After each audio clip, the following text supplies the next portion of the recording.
കരൂർ ദുരന്തത്തിൽ 4 മണിക്കൂറിലധികം വിജയ് ചോദ്യം ചെയ്ത CBI. കരൂരിലെ വേദിയിലെത്താൻ വിജയ് എന്തുകൊണ്ട് വൈകിയെന്നതടക്കം നിരവധി ചോദ്യങ്ങൾ വിജയോട് CBI ചോദിച്ചു. അപകടത്തിന് ഉത്തരവാദിത്തം പ്രാദേശിക ഭരണകൂടത്തിനെന്നായിരുന്നു വിജയുടെ മൊഴി.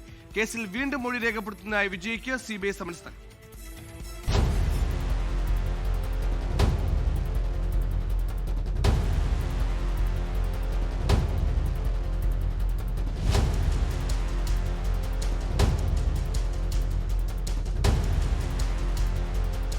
ഡൽഹിയിലെ CBI ആസ്ഥാനത്ത് 11 മണിയോടെ എത്തിയ വിജയ് പുറത്തിറങ്ങിയത് വൈകുന്നേരം 6 മണിക്ക് ശേഷം.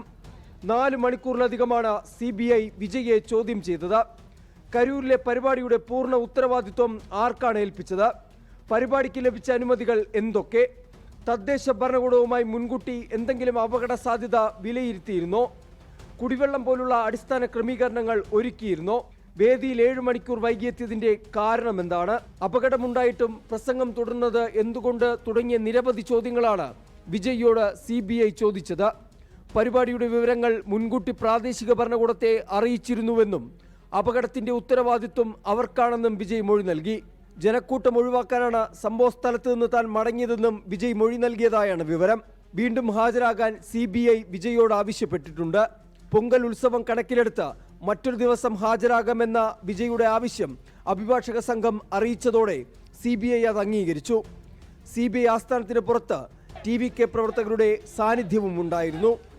24 ഡൽഹി. ലോകത്തെവിടെയായാലും ഏത് സമയത്തും 24 വാർത്തകളും ഓഗ്മെന്റഡ് റിയാലിറ്റി പാക്കേജുകളും എക്സ്പ്ലെയിനറുകളും വിശദമായി കാണാൻ ഞങ്ങളുടെ YouTube ചാനൽ നിങ്ങൾക്ക് സബ്സ്ക്രൈബ് ചെയ്യാം.